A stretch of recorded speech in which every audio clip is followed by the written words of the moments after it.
Next up in my weapon videos is going to be Arya's weapon. Arya is theoretically one of the more accessible weapons in the game, with her being free-to-play obtainable through the Supermine. She now rotates every fortnight with Raymond, so she's available once a month. Because of her attainability, she serves quite a universal purpose for a lot of infantry players, being a easily gettable source of base attack. But of course she does have the improvements to Arya's awakening ability itself, and when actually mapping this out and looking into this, I was honestly very, very surprised at just how good Arya's weapon is. So we have here all the details about her, and all the details about her weapon that we're going to go over now. So first of all, the dilemma that Arya poses, and nowadays with building setups, it is very synergy dominant. Arya, of course, has an active skill ability, so you want to be running her with the female synergy, but she has a huge bias towards infantry stats here. With her health and defense and her awakening abilities, of course, her weapon is locked into inf attack, and you can only roll infantry base attack on it also. With the female synergy, there is a large bias towards cavalry, of course, with Layla and Salma's passive stats and also their weapons being locked into cav stats only. You can potentially run spear also. Salma gives spear stats, of course, but inf is the worst of all 4 unit types actually for the female build. So Arya has a big mountain to climb because of that, because if you're using her in, say, a cavalry female build and you have a weapon equipped to her, all you're really getting is this total attack here, which is quite underwhelming as a stat goes. All the infantry health, all the inf defense, all the inf attack on the weapon, all the inf base attack, say the inf anti-counter you may have on the weapon, all of that will be effectively wasted, because as I've gone over in many videos before, you're always going to want to be running just one troop type with female lineups. So that is the issue that Arya herself faces.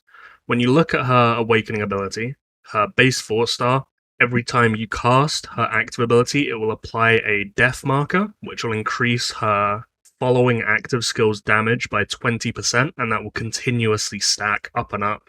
You can make it reach as high of a number as you possibly can. Something to note about that 20% increase, if you look down here of this example from a report, this 20% increase is actually a flat damage increase. It's not a commander damage coefficient increase, which was actually my assumption. So a base 4-star commander will have 260% commander damage coefficient on their active skills. When you actually look at reports, the way the death marker changes the damage aligns almost perfectly with a flat damage increase, so it isn't a commander damage increase, which makes these death marker effects a lot better than they would be otherwise. So you can go over all the specifics here. This is stitched together a bit across like 10 seconds, I believe, and there was a lot of Layla reprocs on the second half of this, but if you look at here, you can see the maths of how this aligns. So the first hit with 0% increase, because there's no death markers there, does their 5,955 kills, and then the final one, which hits into an 80% increase, so it stacks to 100% increase, but that's only for the next active skill, so it hits into an 80% increase.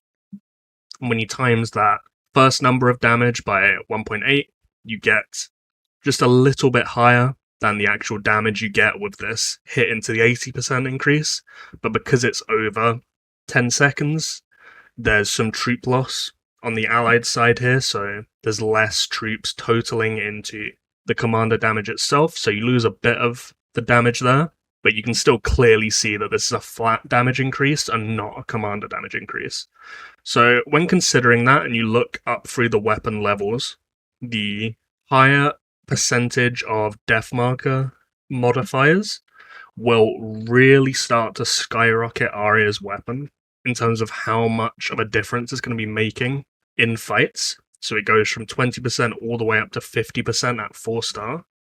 And I have a few charts going over exactly how much of a difference that makes, but alongside that, you also have this additional effect of rerouting troops that Arya's active kills if she hits into a disarmed lineup. So that point is key because to disarm Arya's opposing lineup, you will need random disarm effects. That means that something like Daenerys's base 4-star awakening, or even Daenerys with her 3-star weapon, will never be able to proc this disarm effect off Arya's weapon because it only disarms the lineup opposing Daenerys. So you need Daenerys with 4-star weapon, which is very hard to get. You need Cersei 4-star with the wildfire disarms, or you need Margaery with her disarms, but she is very, very difficult to secure value in when in actual practical scenarios. And her weapon is also very underwhelming because it, in fact, only affects the same lineup. So when it says, I go back and show this in game actually, weapon. So this isn't actually something I've corrected on my channel yet. Maybe I should, but I'll just leave it as a tidbit in here. When I initially reviewed this weapon, her base disarm without the weapon just affects one lineup of a random male commander, so you hit one random commander.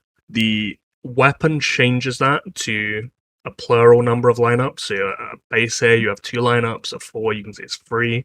This doesn't actually mean 3 different lineups entirely, say across the front row. What this actually means, if I just find a random report, okay, here's me getting absolutely demolished. So if we look here, you would think if it hits 3 random lineups, it would disarm this, this, and this, when in fact, it hits 1 random male commander. So in this situation, it wouldn't hit anything because I'm all female. That's one of the issues with Margaery. But say this is all a male lineup, it would just lock on to say this commander and disarm this as the first lineup, this as the second lineup, and this as the third lineup, which is realistically just terrible. And because of that, I really would not expect huge amounts of value from Margaery when trying to secure reroute effects out of Arya's weapon like this. It's only Cersei 4-star that I think you'll get consistent value from this with. The amount of value you can get when pairing Arya with Cersei 4-star though, and utilizing these reroute effects will be very significant. For the rest of this analysis, I'm primarily going to be going over just the damage you get from the death markers, but remember that the reroute effects are proportional to the damage you deal, so the more damage you deal, you're effectively dealing an extra 50% on top of that in reroute effects as well. So as far as the damage increase compared to a normal active skill without any increases that you're going to get from these death markers, I have them charted out here as a percentage increase, and then down here as a commander damage coefficient increase, and then comparing it to the commander damage coefficient of a female commander without the death markers down there. So the formula for these is fairly complicated. I explain it here. I'm not going to spend too much time going into it because it's very mathy and it throws your brain for loops, but you have to be a bit deliberate with the maths because, for example, down here, in this example I showed where it states in the report that you're stacking to a 100% damage increase via this death marker, but here that death marker doesn't actually get any value because you only hit into the 80% increase. So with this formula, you have to account for that, and then I average it out because, of course, this first death marker in this example again, you're going to be getting more value from this death marker where it affects this active, this active, this active, and this active, compared to just this death marker, for example, that's only affecting this one active there. So you have to account for that, so I halve it to account for the uptime there.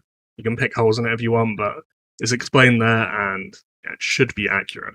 So an important qualifier, because it's female, that comes into all the maths in this video is the Layla qualifier. So of course, the higher level your Layla weapon, the more actives on average you're going to be getting. So that will change the numbers throughout, just because your average number of active castings will go up the more Layla can reproc.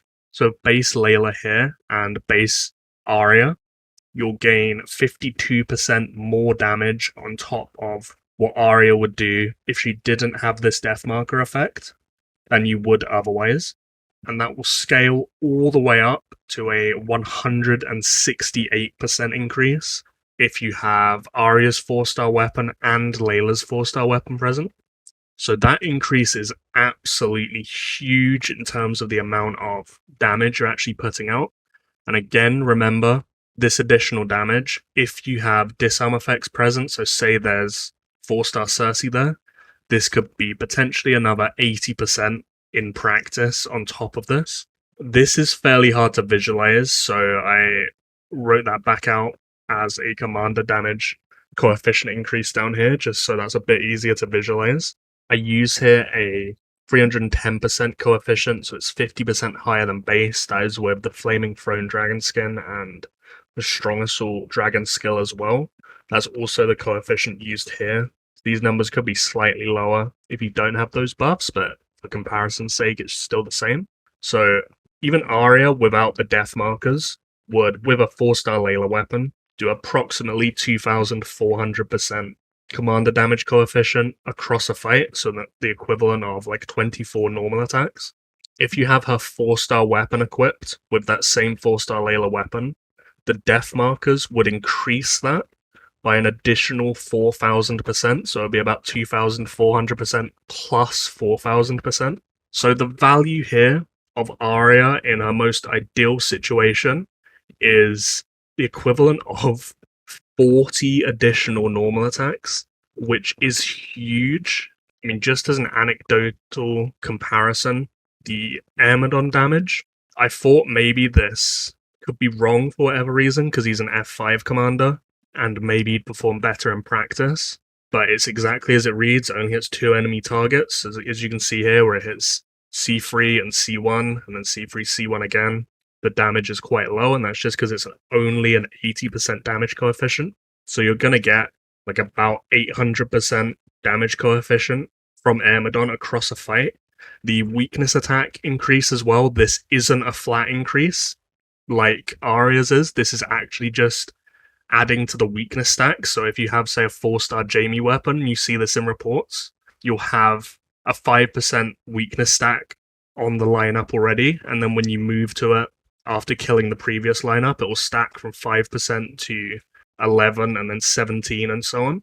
Bit of a diversion from the Arya point in bashing Amadon again, but his entire 4-star ability is bringing you 800% damage coefficient there, and I have triple checked that is accurate. And Arya's 4-star weapon is giving you, in this ideal situation, over 5 times more than that as a free-to-play commander and a free-to-play weapon, which is crazy, to be honest. Like, the scaling here is legitimately like F5 levels of damage, which I did not expect going into this video when I started researching this and analyzing reports. I am honestly very, very surprised at how well she maths out. The issue, again, though, comes back to the point I made originally of where does she fit into a lineup? Because if you're running a Cav female lineup, if you're running this 4-star weapon, you're potentially giving up, in this ideal situation, like 10 Cav base attack. And I'm not sure her weapon is actually worth that as a damage loss, because of course that 10 base attack is going into your other 4 commanders' active abilities or your normal attacks. It's scaling into absolutely everything. So that is awkward. But for more mid-spenders, for people that aren't running Cav female for whatever reason, I still don't think Int female is ever good at all because of the base attack and the Salma Layla stat situation. But if you are, Arya is honestly very, very good, and surprisingly, her weapon is actually one of the best in the game. And again, as I should probably emphasize a bit harder as well, this 4,000% scaling, again, if you pair that with disarms, so say a 4-star Cersei, you will get the reroute effect as well. So this could potentially go up to like 6,000%. That's the sort of scaling you're getting from like Daeron hitting into 2-3 lines, which is some of the highest damaging awakening abilities in the game. And Arya somehow is right up there with them. there is an element of idealism to the maths because the amount of sheer damage she's bringing, you will kill the lineup that you're stacking those death markers on early. I don't know how to qualify that in a chart like this, but it will probably be slightly lower than listed, but the charts also aren't accounting for the reroute effects either. So there are some variables there, but yet truly one of the best weapons in the game. Definitely better than Margaery's weapon, definitely better than Annie's weapon in my opinion. And that might surprise some people out there just like it did me, and it might potentially change your priorities if you are running a female build out there. Yeah, really, really do not turn your nose up at Arya with her weapon. She is actually very, very good.